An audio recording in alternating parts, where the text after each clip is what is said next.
The world feels uncertain.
Well, to you. Good afternoon, everyone. Please, could I ask you to take your seats using any that are available?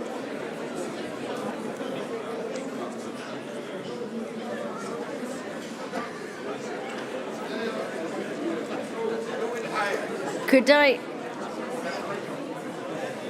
remind you also to silence all your mobile devices?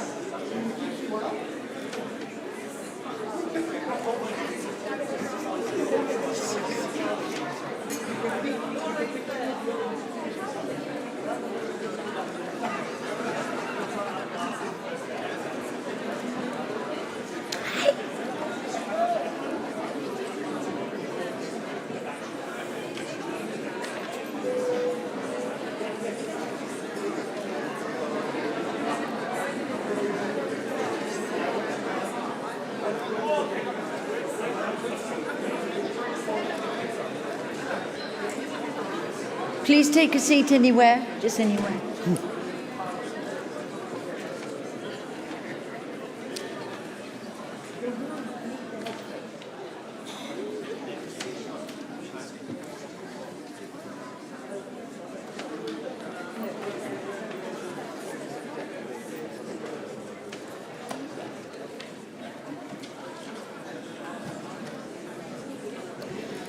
While you're just all settling down, can I remind you, please, not to move any of the country cards?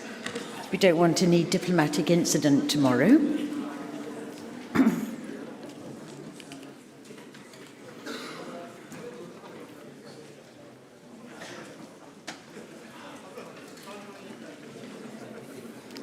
And yes, you'll need headphones if you need interpretation.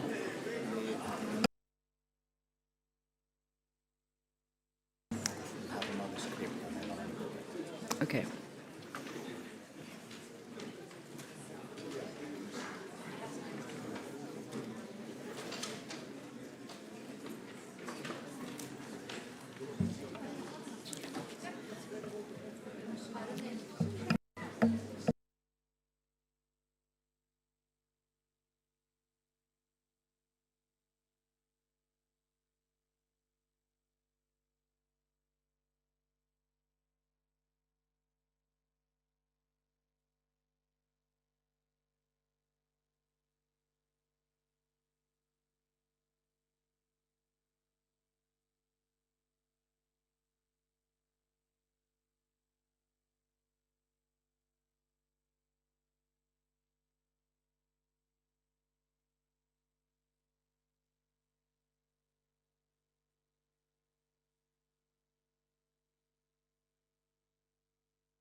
Excellencies, distinguished guests, ladies and gentlemen, Welcome to the 2026 International Day for Women in Maritime, celebration on From Policy to Practice, Advancing Gender Equality for Maritime Excellence. We invite you to share your thoughts on today's conversations by using the hashtag Women in Maritime Day and tagging IMO on our social media channels to allow us to view and reshare some of the posts. We shall have two insightful speakers in the launch of the Handbook on Gender Mainstreaming, brief biographies of all our speakers are available on the International Day for Women in Maritime event page on the International Maritime Organization website. To begin proceedings, it gives me great pleasure to invite the Secretary General of IMO, Mr. Arsenio Dominguez, to address you. Please.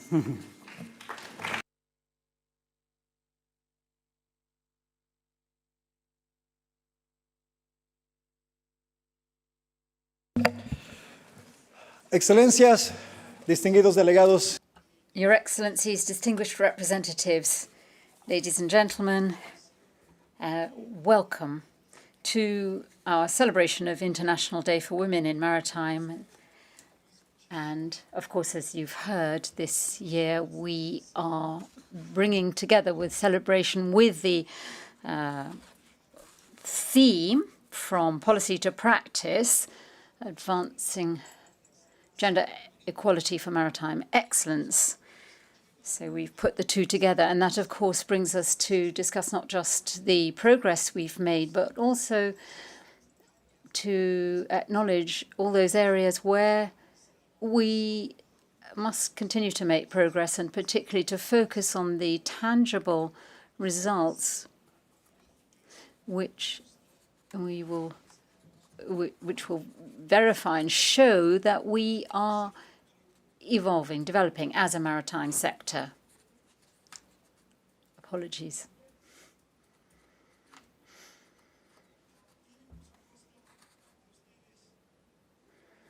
Well, of course, you have a panel of experts, so I will keep my introductory remarks brief so as to not take time away from them, but I'd like to seize this opportunity to repeat that the maritime sector depends on people, and above all, at this very moment when many are stranded in the Persian Gulf, men and women who on a daily basis devote all their efforts and their work to the benefit of all of us.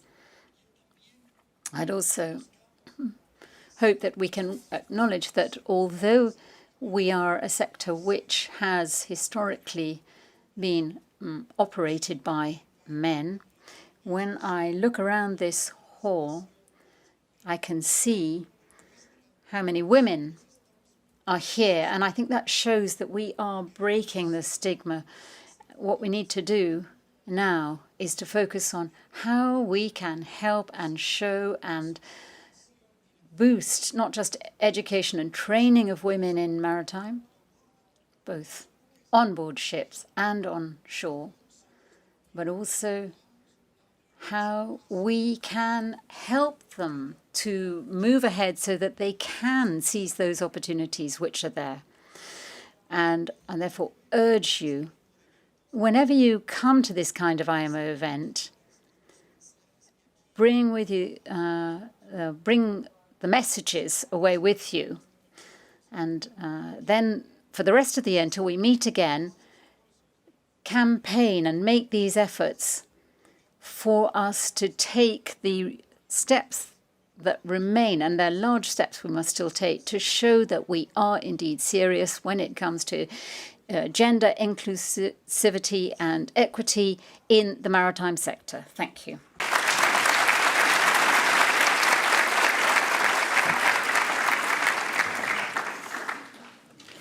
Thank you, Secretary General. Ladies and gentlemen, let's now turn to the first part of this afternoon's event. And I wish to introduce the moderator, Sharon de Chavez-Aledo, Maritime Attaché of the Permanent Mission of the Philippines to IMO, Chair of the HTW Subcommittee and Co-Chair of IMO Gen. Sharon, the floor is yours. Thank you, Tamara. Thank you. Good afternoon, Secretary General, distinguished delegates, colleagues, ladies and gentlemen. Welcome to this panel discussion in celebration of the International Day for Women in Maritime.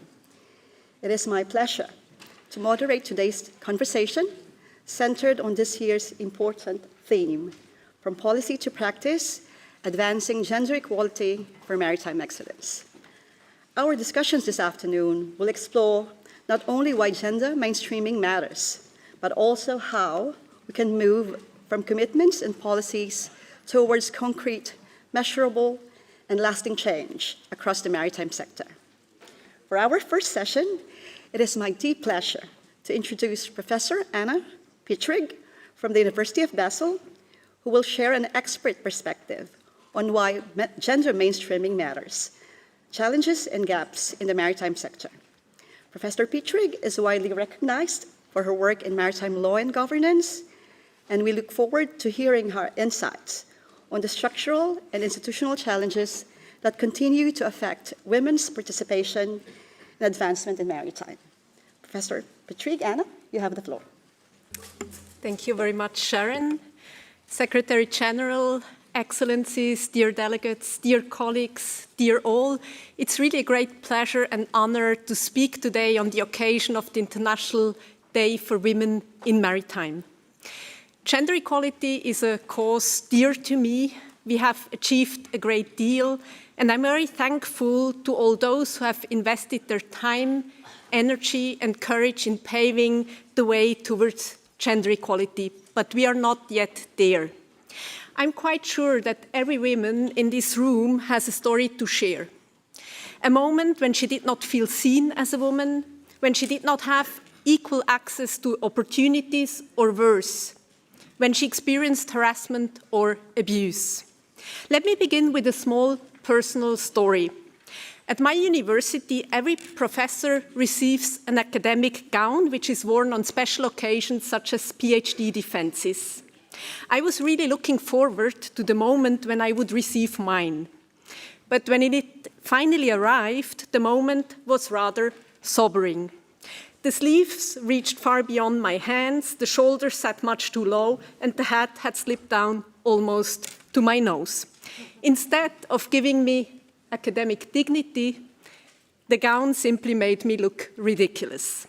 It was a moment in which I realized that I was entering a male-dominated environment. I did not feel seen nor represented.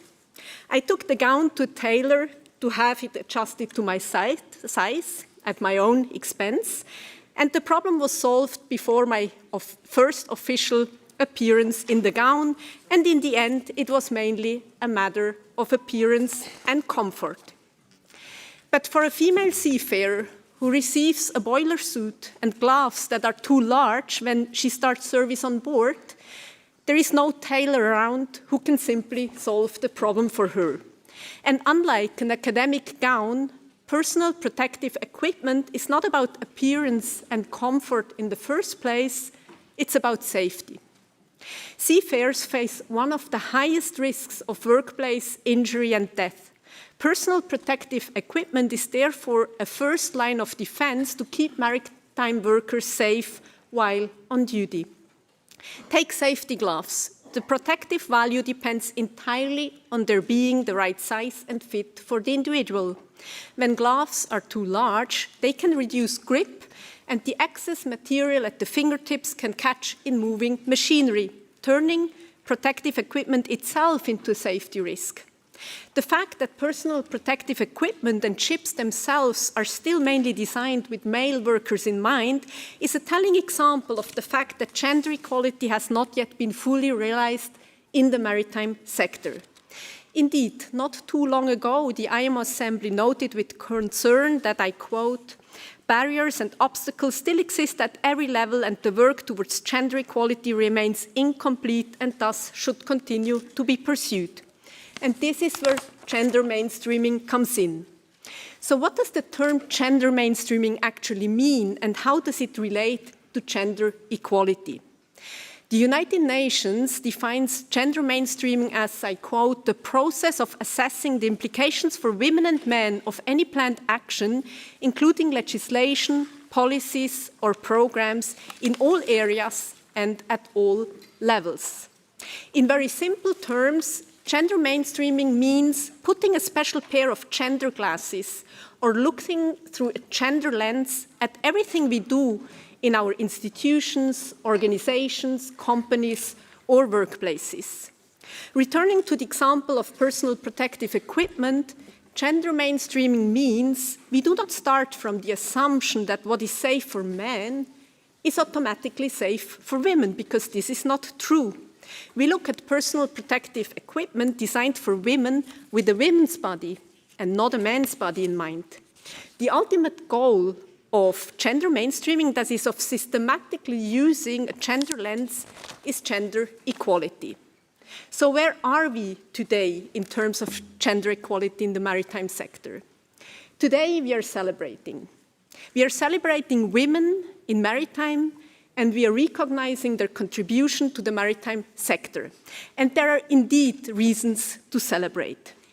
In IMO meetings, women on this very podium hold key positions in key meetings. IMO delegations are more diverse today than ever before, and we are witnessing an increase in female heads of maritime administrations. However, if we leave shore and move towards the sea, look at people working at sea, the figures are rather sobering. Women seafarers comprise a mere 1% of the surveyed seafaring workforce.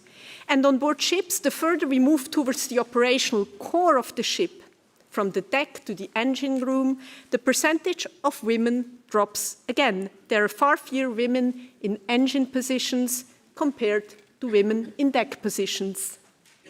Finally, not only do fewer women than men work at sea, but more women than men leave their careers before reaching positions such as captain or chief engineer. What is more, gender equality is not only about numbers. It's not only about how many women serve in a given job or position. It's also about women's and gender diverse people experience in the workplace. How does it feel to work in an environment where traditional gender roles are deeply rooted? How does it feel for a woman to serve on board a ship with no separate restrooms, changing area, or private sleeping quarters? How does it feel to work in an environment where large numbers of women report having been victims of sexual harassment, bullying, or even sexual assault? Gender equality is about bringing more women into the maritime sector. But it is also about ensuring that women in maritime jobs, both on land and at sea, have a safe, fair, and equitable workplace. In the maritime sector, challenges and gaps remain. The headwinds are strong. That's why gender mainstreaming as a tool to achieve gender equality continues to matter.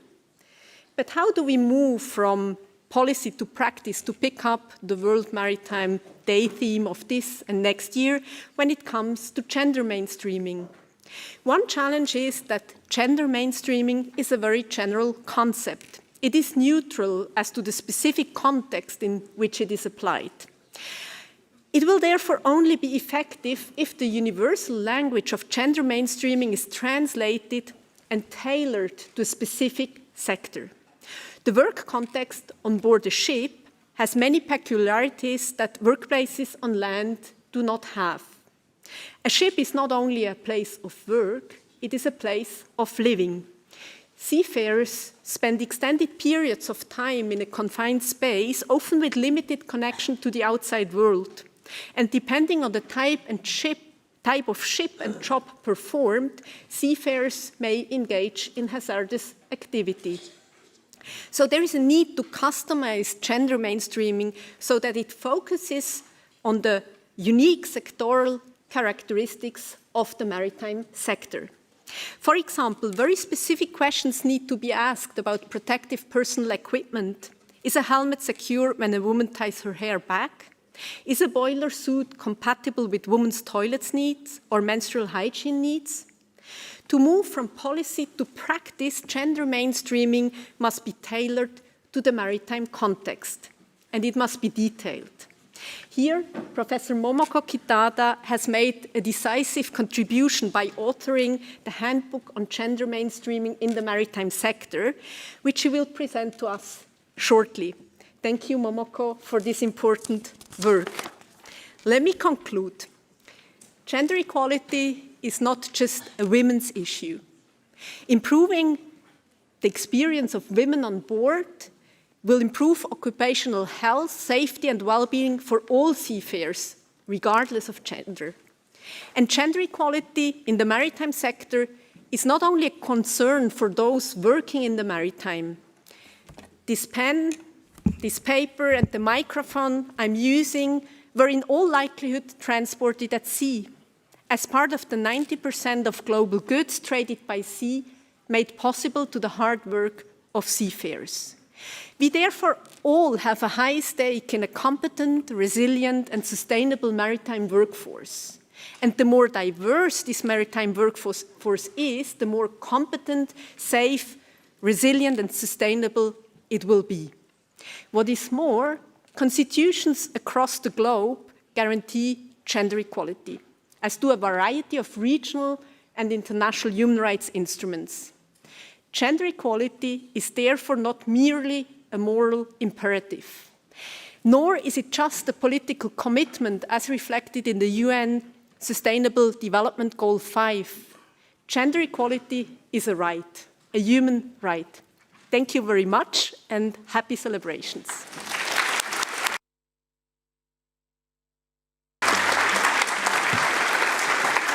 Thank you very much, Anna, for those thoughtful and deeply grounded remarks. Thank you. What struck me in particular was your powerful example of something as simple and yet as consequential as ill-fitting personal protective equipment. It reminds us that gender mainstreaming is not only an abstract policy exercise, it is about whether systems, standards, and workplaces are actually designed with women in mind. Your remarks also highlighted that inclusion is not only about increasing numbers, but about ensuring dignity, safety, retention, and equal opportunity throughout a maritime career. So at this point, I would like to open the floor for questions or comments from our audience. And may I kindly invite delegates and participants who wish to intervene to please raise their nameplates. Or yes, please.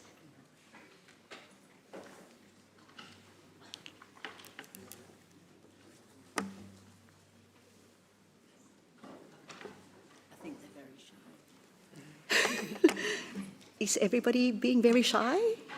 So maybe I start off with a question. Okay. Anna, before we move on to the next segment, you spoke very compellingly about the need to tailor gender mainstreaming to the unique realities of maritime work. In your view, what is one practical change that maritime institutions or companies could implement immediately that would make the greatest difference to women working at sea? Thank you very much for the question, Sharon. As mentioned, as of now, there's only 1% of women among the seafaring workforce. And so the question is not only what you can do when they're actually working at sea, but how you bring them at all on board the ship. And so I guess that training institutions and also companies hiring people need to have more gender awareness. If I see an ad and I only see men on board a ship, I don't really feel represented. So it's not very attractive for me to apply. So I guess if you want to bring in people in maritime educational institutions or in companies, you need to use gender-sensitive language, pictures. You need to maybe explicitly encourage women to apply. Otherwise, you think this job is not for me and you will not even apply. And then, of course, on board ships, there is much to do. I have spoken about personal protective equipment, and there could be many more examples. Thank you, Anna. And yes, we were just speaking to some students and cadets earlier, and we did speak about gender-neutral language and all those examples that you have mentioned. So if there is no other question from the floor, yes, please. You have the floor. Hi, Namrata Natkani, here from Intent Communications. I was just wondering, I mean, obviously the theme today is from policy to practice. What do you think might be the something preventing people from making the leap from policy to practice? And I thought it also might be wonderful to know how long you see a timeline for someone to successfully implement from policy to practice, because I think that might be something that's holding some people back. Thank you very much for the question. Sharon mentioned the panel we had earlier with cadets, and we concluded that we need both bottom-up change and top-down change. And some things you can change immediately. For other changes, you need time. I guess you need change within international institutions, such as the IMO. You need change within companies. These are changes you cannot implement from today to tomorrow, also because they have financial implications. You need the human resources to implement the change beyond having the will to implement that change. But also small things matters. Gender-neutral language, an inclusive environment, etc. So I guess you need to do both. And everyone can contribute, and I very much encouraged also the cadets to ask for that change. And so I do with my students. They often now explicitly ask for change, and we are then becoming aware that we were not even thinking that this could prevent women in progressing a career in academia. Thank you, Anna. Oh, and so we now proceed to the next segment, and it is the launch of the Handbook on Gender Mainstreaming, which is a very timely and valuable contribution to this year's discussions. It is my pleasure to invite Professor Momoko Kitada of the World Maritime University to present the Handbook. Professor Kitada has long been a leading advocate for gender equality and inclusion in maritime, and her work continues to contribute significantly to advancing practical and research-based approaches to diversity in the sector. Professor, you have the floor. Thank you, Sharon, for your kind introduction. Before I start making my short presentation, I really like your outfit, challenging the gender norms, and maybe I should also buy a tie as a memory of today's event. Thank you. Dear Secretary General, Excellencies, distinguished delegates, dear participants, online participants, and the future maritime professionals, it is my utmost pleasure to present the first practical guide for gender mainstreaming in the maritime-specific context. When I first heard about the news of the IMO Gender Equality Award, I felt that I should also return the favor to the maritime community and decided to produce this handbook. As Secretary General states in his foreword, this handbook on gender mainstreaming in the maritime community and maritime sector provides the practical guidance and maritime-specific examples necessary to move beyond rhetoric and towards measurable action. Next slide, please.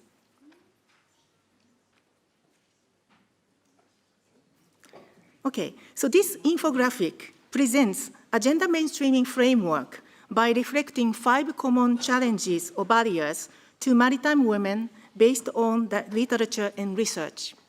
The first, policy and implementation. Second, participation and leadership. Third, employment and retention. Fourth, safety and health. Fifth, violence and harassment.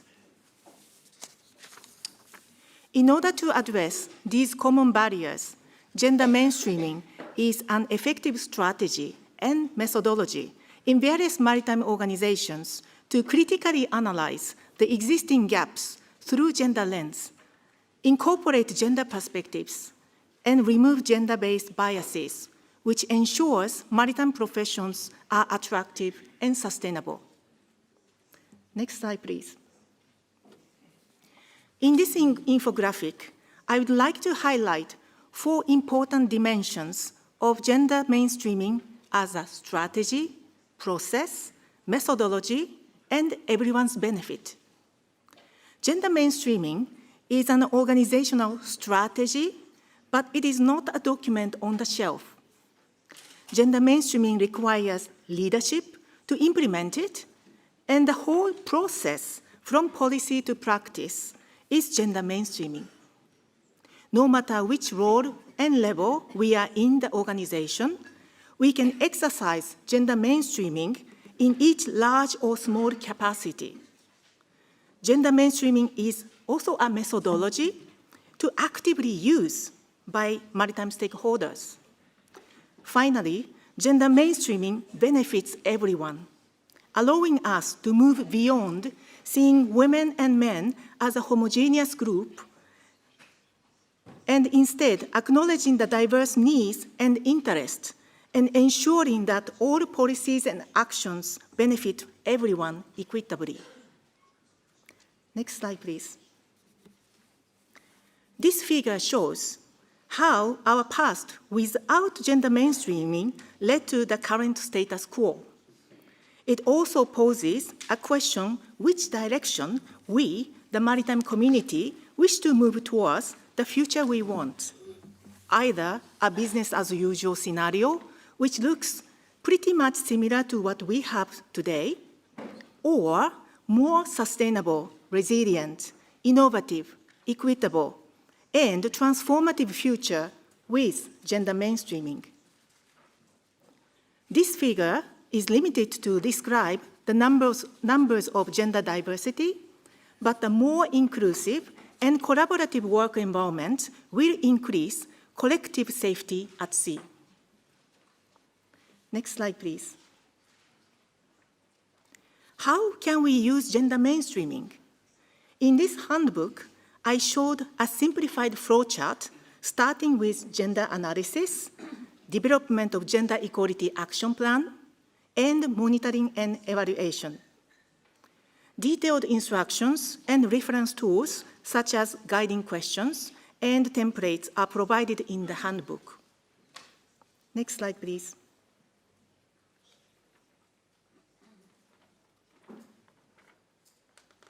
Thank you. The handbook also offers some examples for each stakeholder to consider their common starting points to exercise gender mainstreaming in their maritime roles and operations.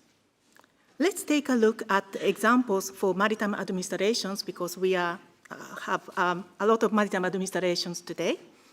Next slide, please. Okay, we are currently running a 111th session of Maritime Safety Committee. The comparison of MSC 97 in 2016 and MSC 110 in 2025 shows a clear difference of increased participation and leadership by women in the IMO Secretariat and the delegates, which is a very positive sign. The middle picture is one of the in-person training and seminars organized by IMO and partners, which promotes women's participation in training by requiring member states to nominate at least one female participant among 2 funded positions.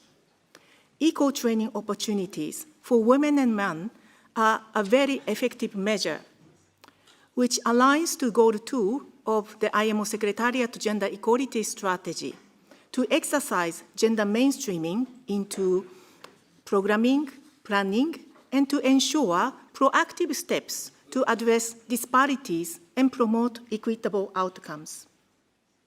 As I mentioned, it is a good trend, but not universal. We must continue to work together to reduce gender gaps in the maritime sector. Next slide, please.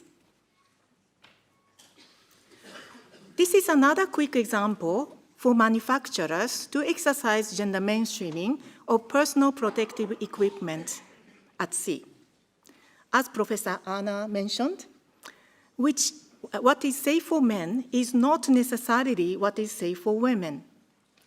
Please check the handbook about further examples for each stakeholder. Next slide, please. With this note, the handbook on gender mainstreaming in the maritime sector has been just launched. There are several hard copies on the side of the table, so you can take a look. The handbook is freely downloadable from both IMO and WMU websites. While the contents are fully responsible by the author, I would like to extend my sincere appreciation to IMO for financial support to develop this new publication. A big thank you. たくそみけありがとうございました。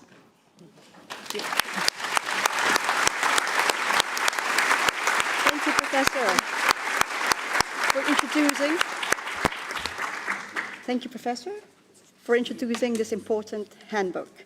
It is encouraging to see such a practical resource that supports organizations and stakeholders in translating principles of gender mainstreaming into concrete action and measurable outcomes.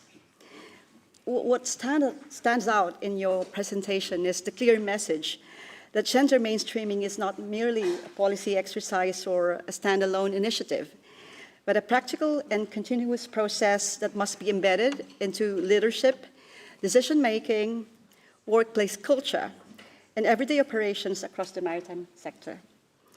The handbook provides not only a conceptual framework, but also practical tools, as you have mentioned, and concrete examples that can help maritime stakeholders move from intention to implementation, which strongly reflects this year's theme and next year's. I also particularly appreciated the emphasis that gender mainstreaming benefits everyone. The examples you shared, from increasing women's participation at IMO meetings to practical considerations, such as appropriately designed personal protective equipment, PPEs, demonstrate how small but intentional actions can lead to meaningful and measurable change. So with that, I would now like to open the floor for any questions or reflections from delegates and participants regarding the handbook and its practical application within the maritime sector. Any questions from the floor? Yes, please. You have the floor. Hello. Thank you all so much for your words and input on all of this. And as a former chief engineer, I can truly appreciate and connect with the anecdotes about PPE not fitting correctly. So I'm just wondering, how long have you been looking at the statistics for this, for the handbook? And have we seen a steady increase in the number of female mariners entering the workforce with this? And to that end, when would we consider this a success? When there's 100% equality, or is there kind of a figure that we're going for with this? Thank you very much for the question.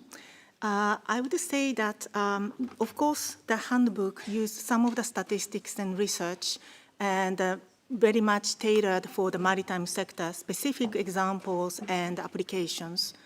But at the same time, this handbook is more to encourage the maritime stakeholders to produce their own data and information and share, and also think how this number can improve or why this number stays like this, remains and unchanged for some time. So it is more like the handbook is providing analytical tools or guidance of how everyone can participate and become a producer and also the user of the information and data. So because, as you know, that the available data and the information about gender diversity are quite limited. And why is because it's not because the data is just simply unavailable.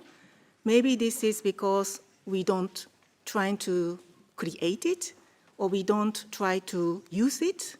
We don't, trying to, how can I say, to trying to progress. Maybe it's not the part of the strategic decisions, or that it is not a leadership's concerns. So the handbook is more to call for actions to everyone, to how everyone can, in day-to-day activities and operations, can change, and what sort of data are available just around us.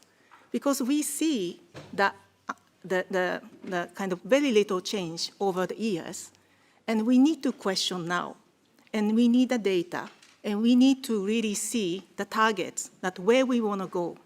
So that's a very, very valid question, and thank you very much for that. But I really wanted to make sure that this handbook is just a kind of encouragement and initiative that everybody's have a space to play and contribute. And I hope that this answers to your question. Thank you. Thank you. We will now proceed to our next expert perspective on From Commitment to Action, Best Practices in Gender Mainstreaming. And it is my pleasure to introduce Ms. Mia Kronslund-Jonsson, Vice President and Head of People, Culture, and Strategy at Hafnia. Mia brings valuable industry experience and practical insights on how organizations can embed diversity, equity, and inclusion into leadership, workplace culture, and operational practice.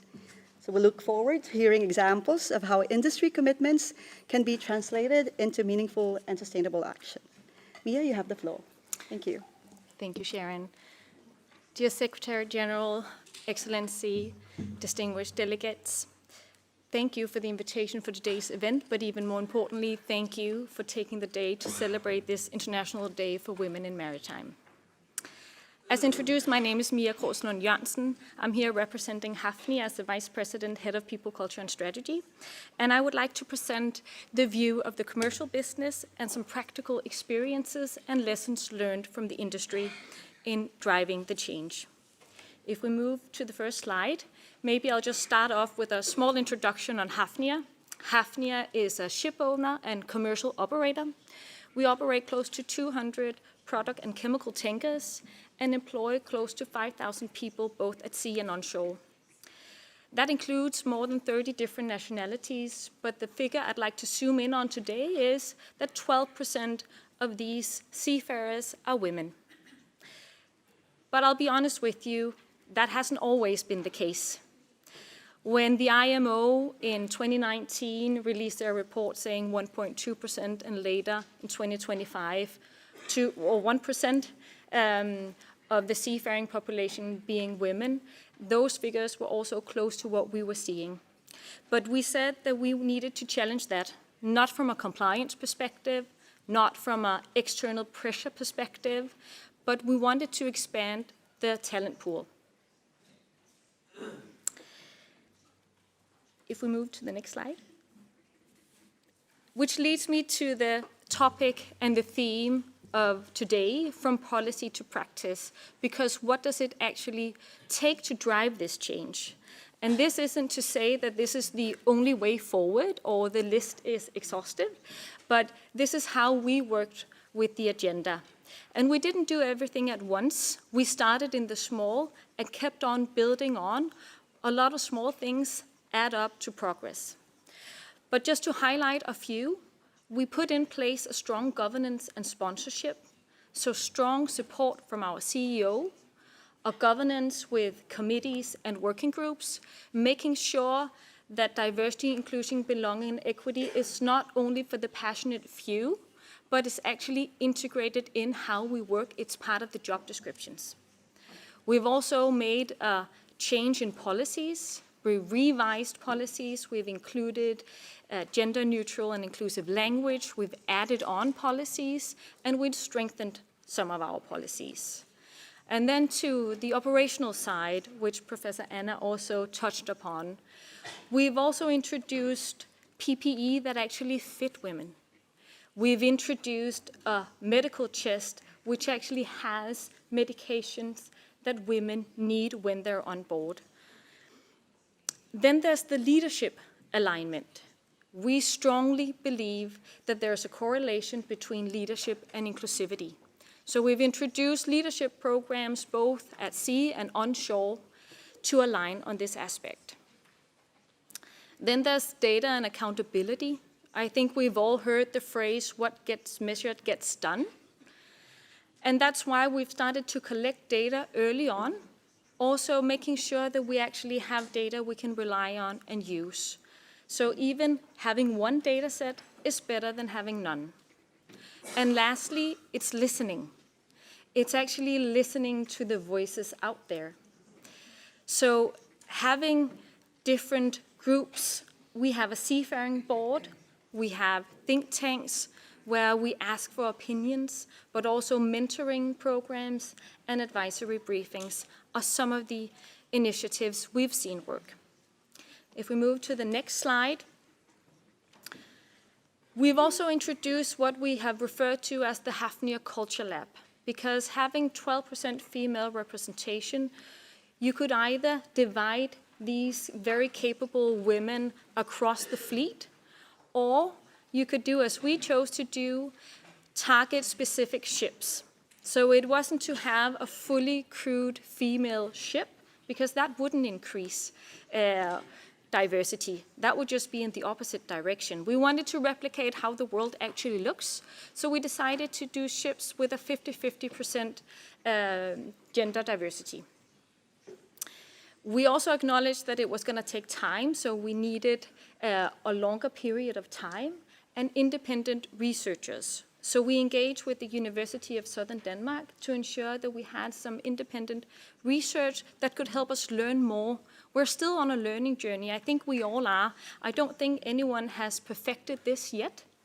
But if we're willing to learn collectively and be brave in sharing, some of these findings are not necessarily comfortable. It's difficult to talk about harassment cases. There's also a fatigueness sometimes around diversity, but we need to be brave in addressing those challenges and keep talking about it. If you want, you can see the report that was published, the independent research. We're willing to learn publicly and therefore would like to share that with you. And a last comment on this slide is that we're actually not calling it the Culture Lab anymore. That felt like very experimental, and actually it's a new normal. It's been ingrained in how we work, and therefore these ships are now referred to as our new normal ships. If we move to the next slide.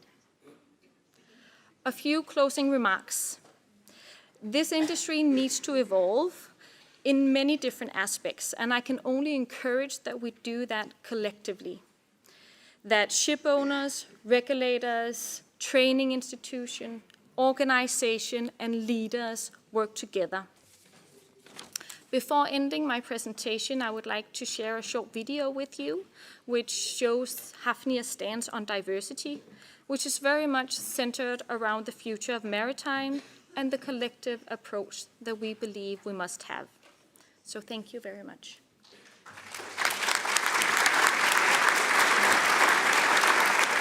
Priorities change. Some are stepping back from things that once mattered. But out here and behind everything that keeps the world moving, the work continues. At Hafnia, we are a part of that effort, a global team at sea and on shore. Our people move energy across the world. That responsibility goes beyond getting the job done. It's in how we do it, safely, properly, together. This industry runs on standards, but standards only matter when we live by them every day, in the way we operate, in the way we look out for each other, and in the way we take responsibility. On our vessels and in our offices, you will find people of different backgrounds and different experiences, not to showcase diversity in a video or a photo, but because it makes us better at what we do. We also happen to be a part of an industry that must keep changing to become safer, more efficient, and more sustainable. that takes commitment, targets, and action, to which shipping continues to move through uncertainty, where we step forward and stand up for what matters.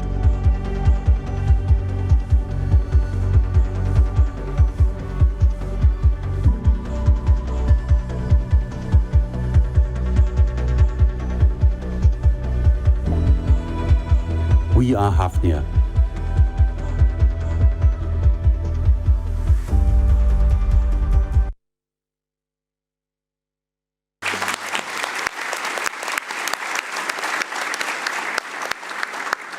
That was quite insightful, and thank you as well for the video presentation.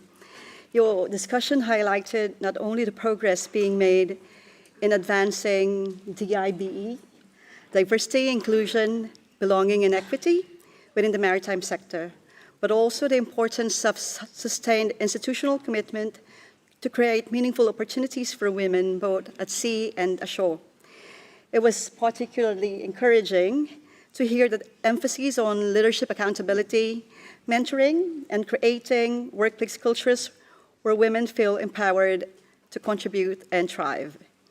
And as the sector undergoes transformation through digitalization, decarbonization, and evolving workforce demands, ensuring that women are fully included in shaping these changes becomes even more critical. With that, I would now like to open the floor for any questions or comments from the audience.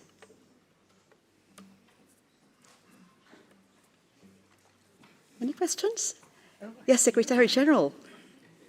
Please, you have the floor. Thank you. Great presentation. Thank you to all the panelists.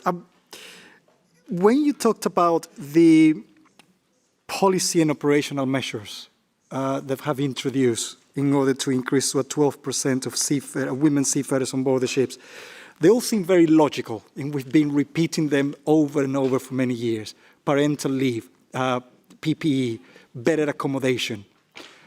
But it's still a challenge, and it's still not happening. So apart from costs, where were the barriers? What was the difficulties in order to overcome and then start introducing this at the company level? Well, I think that exactly is my point, that it's not complex, but it's a lot of small things that need to happen. So my encouragement would be to all organizations just to go home and start doing one change. One change today is better than none. And then start in the small. Because I think it does take time, and for us, this has developed over 7 years, but also having it integrated in how we work, so having working groups that are actually dedicated to following up. So it's not just the passionate through coming with a good idea because I went to a conference, but having it as part of the job description, that once a month you meet with your working group and you're dedicated to making that change. I think that could help to prioritize it. So we have time for one more question. Yes, please, you have the floor. Thank you. Thank you. Thank you to all these wonderful ladies in front of us who have taught us so much during this conference. Regarding the PPE, that is a subject that it has come, and taking what the Secretary General has said, we have discussed time and time again, and now I hear you that you're saying it takes time. And looking at page 33 in the handbook from Professor Momoko, it's quite, it's a huge question mark. Why does it take so long to have, from my perspective, not even Ecuador, something done about this subject that it could benefit to many, many women seafarers out there? It doesn't seem to me so complicated, because if you go to a dressmaker, you get the material, you get the dress, you get your measurements, and that's it. So it gives me a kind of uncertainty of what are we really doing to better ourselves on this particular subject, that is the PPE. Because we would not have enough time to talk about all the different obstacles or challenges that we have ahead, men and women. So it is a big call out to the industry to say, we don't want to be here next year, 18th of May, and talk about the same thing. We would like it to be, that's it, we've done it. You know, you go to a shop, you get the right PPE, your size is 8, 10, 12, 16, whatever size it is. It should not, in 2026, it should not still be a challenge. So thank you for you getting it better, but there's a lot of people here in the industry that they know what they have to do. The important thing is to say, when are you actually going to do it? Because we've been talking about this far too long, and it's not a problem. We probably have concentrated more of our efforts and energies in something else, question mark, but PPE should not be talked about anymore. It should be available. So that is what I'm saying. Thank you. Thank you. I know we've only just scratched the surface. And of course, since time is a bit tight, we'd love to continue the conversation upstairs at the Delegates Lounge later, where our panelists are happy to engage and answer your questions. So as we conclude today's panel discussion, I would like to sincerely thank our distinguished speakers, panelists, for sharing their valuable perspectives and experiences. Today's discussions reminded us that gender mainstreaming is not only about policies or representation, but about creating maritime institutions, workplaces, and systems that are inclusive, practical, safe, and responsive to the realities faced by women, both at sea and ashore. And as we celebrate a happy day today, the International Day for Women in Maritime, may today's discussion encourage all of us to continue turning policy into practice and to work collectively toward a more inclusive, resilient, and future-ready maritime sector. Thank you very much. Thank you.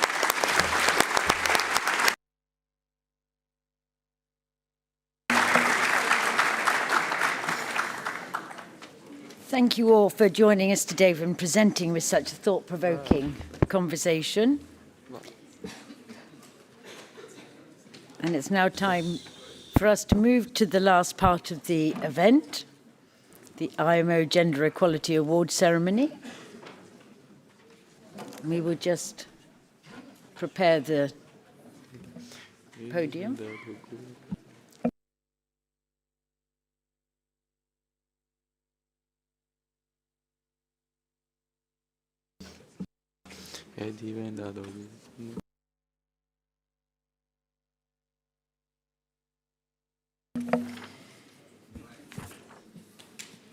So, Excellencies, ladies and gentlemen, for this award there are two forms of recognition.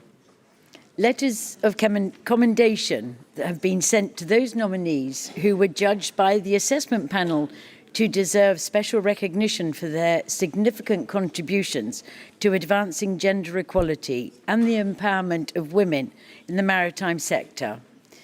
We will then move to the presentation of the 2026 IMO Gender Equality Award itself, which is bestowed upon an individual who, irrespective of their gender, has made significant contributions to advancing gender equality and the empowerment of women in the maritime sector.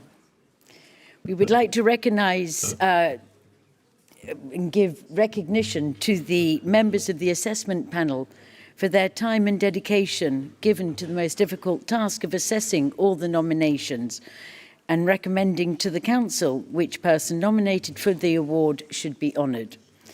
We would also like to take this opportunity to thank the Government of Spain for the donation of the silver medal that you can see on the screen to be presented later. Ladies and gentlemen, letters of commendation have been sent to the individuals who are appearing on the screen now. Thank you. And we extend our sincere congratulations.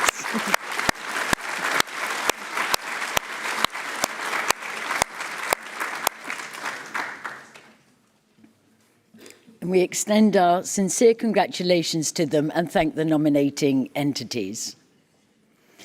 And now we turn to the main award, and I wish to ask the Secretary-General to return to the lectern.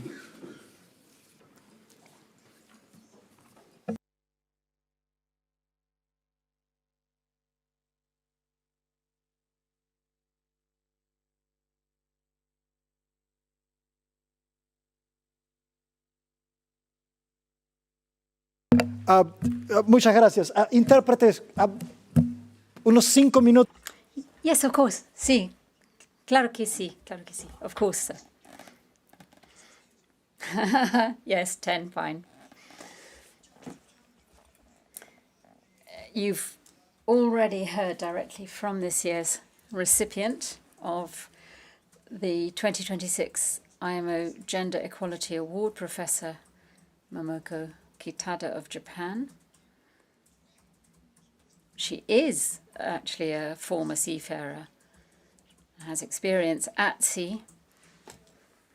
She also has a very distinguished academic career of more than 20 years, specializing particularly in research into gender equality in the maritime and ocean sectors. She has a PhD in social science from Cardiff University in the UK, and she joined the WMU in 2011. She's currently serving as a full professor, the first full professor at the university, academic dean and head of maritime education and training. She also has many other efforts, not just at the university, but in IMO, supporting women in the maritime sector. She is a certified gender audit facilitator. She's also a certified expert in monitoring and evaluation, as well as impact evaluation. She actively incorporates gender perspectives in her teaching, gender equality in her interdisciplinary teaching in a range of maritime subjects that she teaches, including maritime education and training, maritime energy management, sustainable development, capacity building, digitalization and innovation, and of course, research methodology. Through her academic work as the head of maritime education and training at the World Maritime University, she has dedicated more than 20 years to supporting women entering and advancing within the global maritime workforce. She does this in a very quiet way, a calm way, like me. And that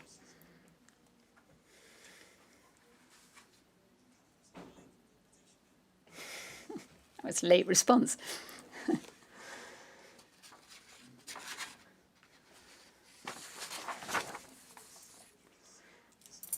But her dedication is incomparable, and I've said this on many occasions when I've had the fortunate opportunity of interacting with her, not just in education and teaching, but I've seen how she gets involved, how she speaks, how she guides and offers this teaching to students. But beyond what comes across in the classroom, she uses her own experiences, and that enriches young people and all those of us who are fortunate and indeed honoured to be to have been subject of these teachings, but all those who share them. And so it's therefore an honour and a pleasure to congratulate you on receiving this award. It's well deserved to receive this award for 2026 for the the Gender Equality Award, Professor.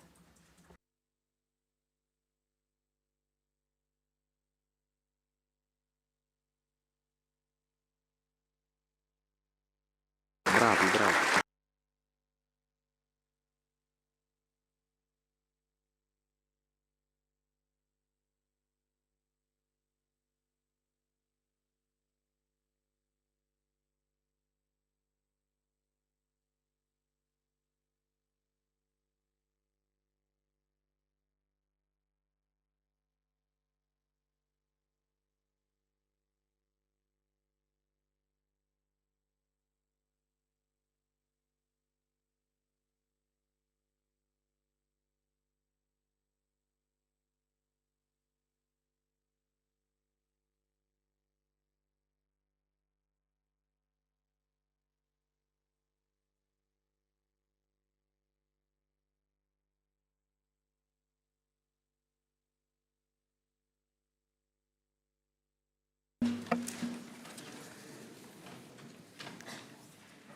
Thank you. Thank you for recognizing my work on gender equality in the maritime sector in the last few decades and awarding me for the 2026 IMO Gender Equality Award. I wish to express my profound gratitude to the Secretary General of the International Maritime Organization, Arsenio Dominguez, to the members of the assessment panel for their kind considerations of my candidacy, and to the IMO Council for its endorsement. I also extend my sincere appreciation to the government of Japan for their support as the nominating authority. Furthermore, this journey was catalyzed by the support of two distinguished male allies of World Maritime University, Professor Francis Neate and President Max Mejia. Finally, my thanks goes to the WM alumni, friends, students, and all those who remain committed to advancing gender equality in the maritime community. In the brief moments afforded me today, I wish to reflect upon early, mid, and late or recent journeys of my maritime career. In my childhood, I was raised by a mother who was born in the countryside of Japan in the family of farmers, and she did not complete high school education. She was working day and night across various part-time jobs. My working-class mother was always saying to me, education is important. We recognize the indispensable link between education and economic stability, a connection that is particularly crucial for women and girls. My mother's deep regrets and lessons from working-class life pushed me to study hard and be economically independent. Standing here today as the academic dean and head of maritime education and training at the World Maritime University, I reiterate this encouragement. I encourage all women and girls to invest in education for their personal and professional futures.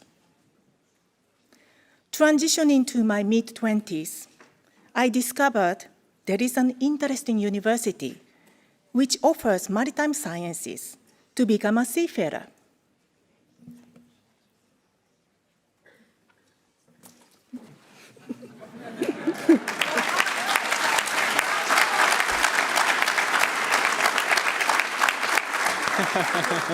This is my deck cadet hat, which was more than 20 years back. It still remains here. By then, I already had a few work experiences and started my nautical study in Kobe University at the age of 27. It's never too be late. Studying how to navigate a ship is full of excitement, from ship stability to life-saving, navigating a ship, from determining a ship position to holding a helm. Everything was fascinating. Teamwork was fun, and quasi-military training and discipline was interesting and memorable. This demanding seafarer training laid the essential groundwork for my subsequent maritime career. Equipped with a deck officer's license, I was afforded a practical lens through which to examine the human elements in maritime affairs, particularly concerning issues of gender equality. Subsequently, general support from Nippon Foundation enabled me to pursue my doctoral research in maritime social sciences.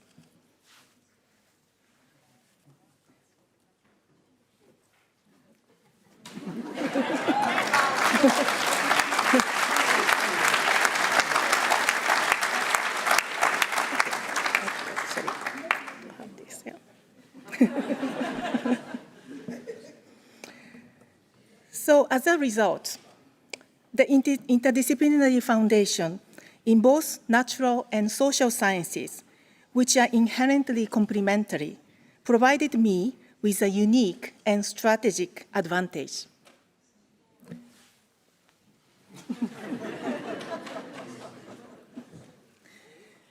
So I have these two hats. So looking back, being strategic is important. Making you only one in a particular professional field.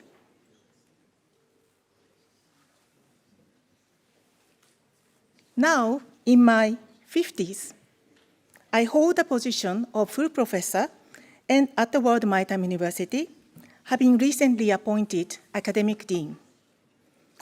These accomplishments are the result of accumulated efforts marked by the high-quality execution of countless projects, both large and small, and the invaluable trust gained from our partners. I had a role model who empowered me to pursue my maritime career. Professor Emeritus Kinzo Inoue of Kobe University, whom I regarded as my maritime father, regrettably passed away this last January. His motto was Isogaba Maware in Japanese, which can be translated as haste makes waste, or slow, steady wins the race. As a younger professional, I perhaps failed to grasp the depths of this seemingly simple and basic motto. Today, however, I fully embrace its wisdom. Consistent, high-quality work, though challenging, remains paramount for maritime professionals. Ultimately, the integrity of our professional output serves as a mirror of our own character as a person. Therefore, authenticity and sincerity, sincerity are the key to good work. In closing, I wish to underscore the profound importance of knowledge. A true understanding of gender equality necessitates deep engagement through reading, listening, and discourse. To truly appreciate the multiplicity of perspectives that shape our world. This is not the superficial information that artificial intelligence can rapidly generate, but a substantial, continually evolving intellectual and philosophical depths cultivated through persistent contemplation and dialogue. Moreover, knowledge alone is insufficient. It must be coupled with purposeful practice. My inaugural commitment as the recipient of the IMO Gender Equality Award is to produce a first practical guide, which is the Handbook on Gender Mainstreaming in the Maritime Sector. So it's like my child. And you also liked my child, like I do.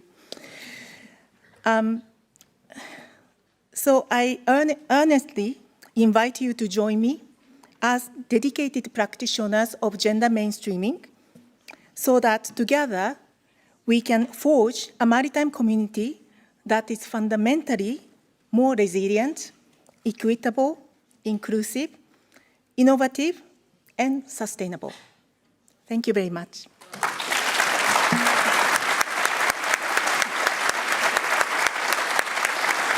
Brava, brava, brava, brava, finalmente basta.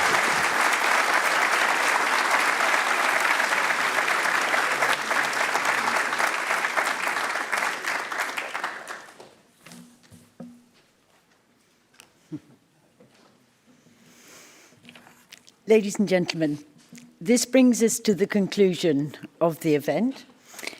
And congratulations once again to Momoko, as well as to the recipients of the letters of commendations. We'd also like to thank you, the audience, both for joining us both in the room and online. And last but not least, let me remind you that the call for nominations for the Gender Equality Award for 2027 is now open until Monday, the 6th of July, 2026. I would like to now invite you, for those of you here in person, to the reception in the Delegates' Lounge, hosted by the Secretary-General. Thank you very much for your attention.